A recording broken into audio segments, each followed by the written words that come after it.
Right. So, Mr. Hudson, monetization of website, a massive, massive issue across majority of websites. So I see time and time again too many sites that come along with an affiliate site. Yeah. They get hit and then they're worried obviously about earnings and the rest of it, right? But they're not doing probably enough informational posts. And the reason being is because they're not earning enough money from it. So then when you then start talking to them about different monetization methods, they kind of look at you like you're an alien. So in your opinion, with regards to monetization, let's talk and try and bounce off with regards to different monetization strategies. And what do you try to do when you're buying a domain, because you buy a lot of existing age domains that are already earning money? What you're looking for? Are you looking one that's only monetizing it in one method at present, thinking, can do multiple methods here? That would be like a golden ticket one. If it's only got one, say it's an affiliate site and it's primarily content, and let's say it's Amazon affiliate as well. Yeah. That would be like, the creme de la creme. Yeah. Because you're then looking and you're going, right, they've got Amazon affiliate, which is, I think it's stupid, like potentially as low as 1%. Yeah, I think it varies depending on product. Different products. Yeah, so I think the highest is maybe 8 or 9%. So let's say they've got an Amazon affiliate. Well, straight away there, you can potentially reach out, depending on which sector it's in, but let's say the US, you could potentially go to an actual store, which might have a higher percentage. So straight away, obviously it could have a lower conversion rate, so you'd have to work that out. But in general, you can make money there. Another way, which I hate seeing on affiliate sites, is that they actively don't try to capture emails. Yeah. And often, they're doing all the work, they're landing the customer, they're then sending the customer off to someone else who is then signing up on their email funnel list and then being sold to from every other angle, every other product they've got. Well, if you've got a home website and you specifically niche down to, ironing boards, well, you could then sell irons. You could then sell, cleaners for the irons. You could go down the route of clothes hangers. Yeah. Like there's loads of different sheets areas that actually go on like there. Exactly. There's loads of different, and that's just one random niche, but you've all of a sudden got all of these different products, which would probably be of interest to that punter. Yeah. Then obviously there's other avenues for monetization. AdSense, we've seen Ezoic, Mediavine. There's there's four of them, isn't there? The Google AdSense. Well, there's more than that, but the four that kind of we've always split tested has been Google AdSense, Ezoic, Mediavine, and AdThrive. Yeah. Mediavine, once you've got enough traffic, generally always comes out on top. Ezoic used to be all right, but it seems to be quite bloated from a technical standpoint. Not that I know much about technical, but that's what the technical team say. But having some sort of display ads on there works fine. It's just ways of monetizing your informational posts from time to time. Yeah. So again, it's another kind of great monetization add-on that you can quickly do. Plus, not that, what I quite like about display ads, especially for affiliate sites, it forces you to go down the road of wanting to generate more articles that get more traffic. And traffic's a massive ranking factor that helps your affiliate pages rank better. So if they almost become obsessed with wanting to get more traffic through to the site, as long as they're not going too broad and off topic, well, that's brilliant for the site. More informational posts on the site, great. That's what you want. Mm-hmm. So it's another great platform for obviously earning more. So what other kind of avenues with regards to monetization is it that you look for? Adding emails, you obviously got your affiliate, you've got your display ads. Is there any local intent? Is there anything that I could do which has like a local service attached where I could actually generate leads for? Yeah. Within that niche or within closely related niches. Yeah. So for instance, if it was the same, I don't know why I've picked ironing. I hate ironing, but let's say it's ironing, dry cleaning. Yeah. The dry cleaners. That's a niche that would, in my opinion, be very closely related on topic. Yeah. Again, you could probably quite expand into that quite easily looking at the semantics. Yeah. I think sometimes like certain ones, let's say you go down the gardening route, right? So you go down the gardening route and you go in, some people are wanting to buy certain lawnmowers, but if they need a bigger area being done, they want to ride on lawnmower and they're like, do you know what, I just want a landscape gardener to come and do it for me. Or an even bigger one might be that they've got a hedge trimmer, but then the the trees are going out of hand, tree and they need a surgeon. tree surgeon to come and do it and stuff like that. So there's all different ways of being able to monetize from a lead generation standpoint. With regards to products like best dishwashers, well, some of them might just want a dishwasher being repaired, an appliance repair, and there's certain people that come out and might only charge 60, 80 pounds to come out and physically fix an existing one. So going after appliance repair in certain areas, well, again, it's more topical authority that's related to appliances of what they can do. More money, but actually more topical authority as well, which is great for the site as well. And then another thing off the back of that would be the pixel data. So if you're capturing pixel data from, say, Facebook ads or any other form of social metric, or even Google and their pixel, you could then speak to these companies who offer them services and say, actually, my audience is ideal for you. Yeah. Would you be interested in paying as like a retainer on me pixel and advertising to the audience? Yeah, there's a few big sites that I know are charging £3,000-4,000 a month just on renting out their Facebook pixel. Yeah. And then they're able to do the retargeting, and it's working well for them as well, because I know the people that are physically renting it, and it's working great for them because they're able to do lookalike audiences on the back of it as well. So they're getting millions and millions of people that are targeted people that they know are targeted people because they've physically gone out and done a search, landed on the website, and then they do the lookalike audiences, and they're making a fortune from it of being able to do that. It works both ends, works great for both people. And another thing that what a lot of affiliates do is they look at only Amazon and they only look at like the other big sites, Target, etc.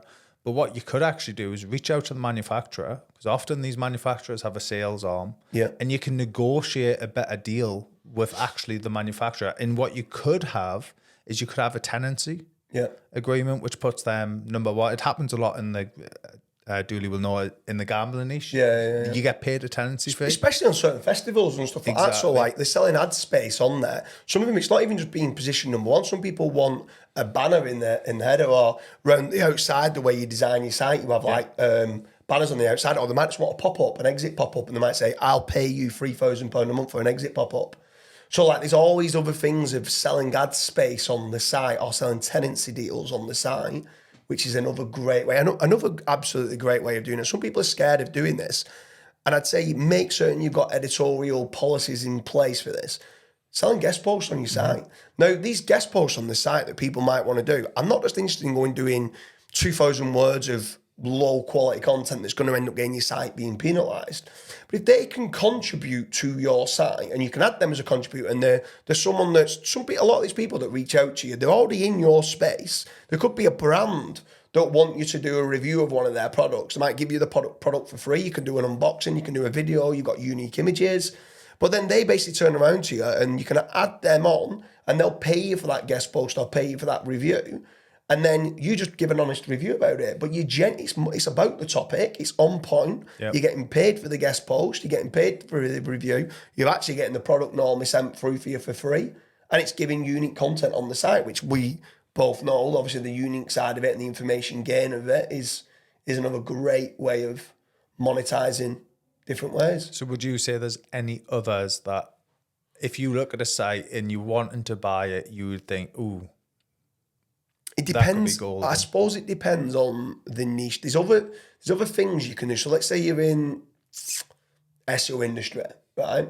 And you're selling the guest post, you're renting out your pixel and all that. If they're that savvy, they're going to probably go down the route of monetizing in all ways. Do you know what I mean? When they start knowing how they can do multiple revenue membership streams, sites, and you've all then got that. membership. So then you then turn around and then you can you was talking about collecting just emails.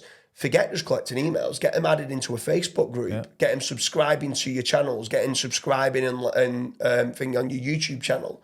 So that then people are basically turning around and liking your videos, commenting on your videos, subscribing to your channel. It's like the multiple touches. Exactly. The more multiple touches that you get, the better. So from there then, you could get them into like Facebook groups as well and stuff. So there's so many different platforms. You can sell online courses.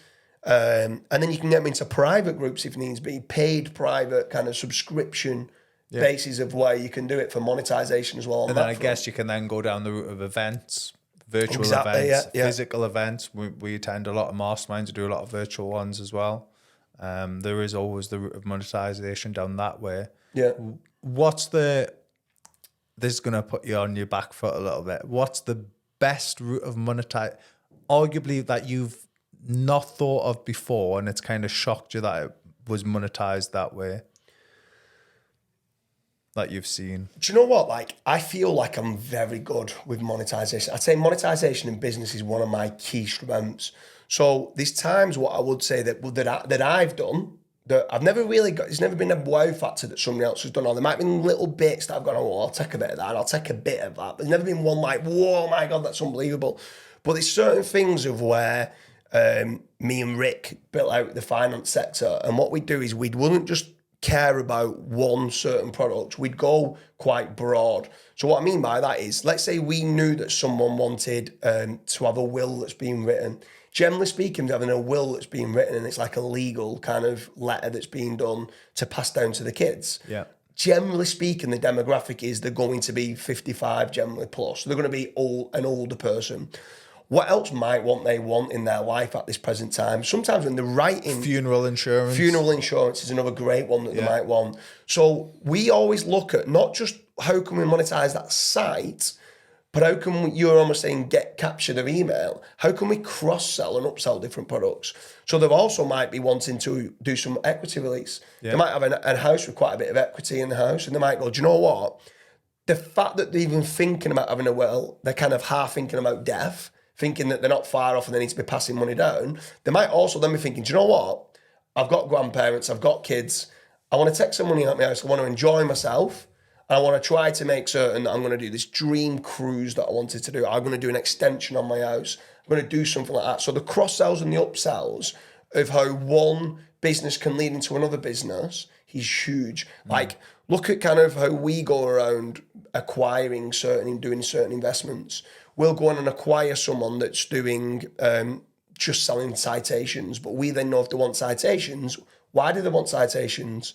They want no follow backlinks to the site. Why do they want no follow backlinks to the site? They want foundational links. What other links might they want? Oh, we can go and upsell them Searcharoo with regards to guest posts and niche edits, because that's where they're at present. It's the why they're wanting that to be done. It's like the why they're wanting the will to be done. The demographic is the older. They might want an equity release. They might want the pension pot being sorted out. And it's other the funeral plans. Investment advice on... Exactly. So there's loads of different avenues of where you can cross-sell. The citations can lead you on to selling guest posts and niche edits. Or we heavily got involved in Backlink Doctor and an investment. Why? It's not just about doing the disavows. I make next to nothing on doing a disavow.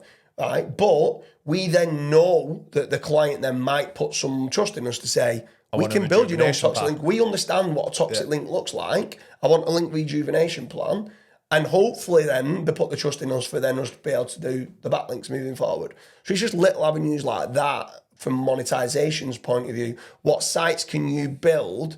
And sometimes it could be you're buying a site and 301ing it into your site. You're buying a business and going, I'm quite weak in this area. I'm going to buy this business and put it into that business. Yeah.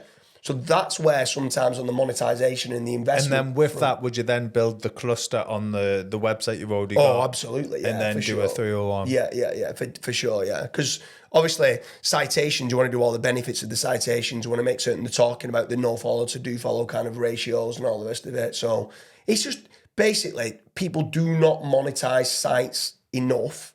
And so many people come to me with a site and I'm like, probably 5x what they're earning from them the existing traffic that they have, and they're obsessed with more traffic and not trying to CRO. I guess once you're almost, forgive the pun, but in bed with some of these bigger clients where you send them a lot more traffic and things as well, I guess when you're in that niche, you'd probably be able to acquire the site and probably have a better rate with the affiliate. Absolutely, yeah. You become a super affiliate, like exactly what some people did with regards to Amazon. Amazon set up super affiliates. So some of them was only earning 3%. They could go out and buy that site and was doing 100 grand a month, plug it into their site and get 8%. Next minute it's doing 250 grand a month for the exact same amount of traffic. Yeah. So, and yet, of course, like if someone's going to start sending them more inquiries, if it's from lead generation, they're going to look after you more and pay you more cost per lead or more cost per CPA. Yeah. So you're going to earn more money from that same level of traffic or the amount of leads or the amount of affiliate kind of commissions that you're coming through. So, and not only that, is that the better relationship you start to get with them, these brands start opening up to you saying, I've got this new product coming out next month. It's going to absolutely crush it.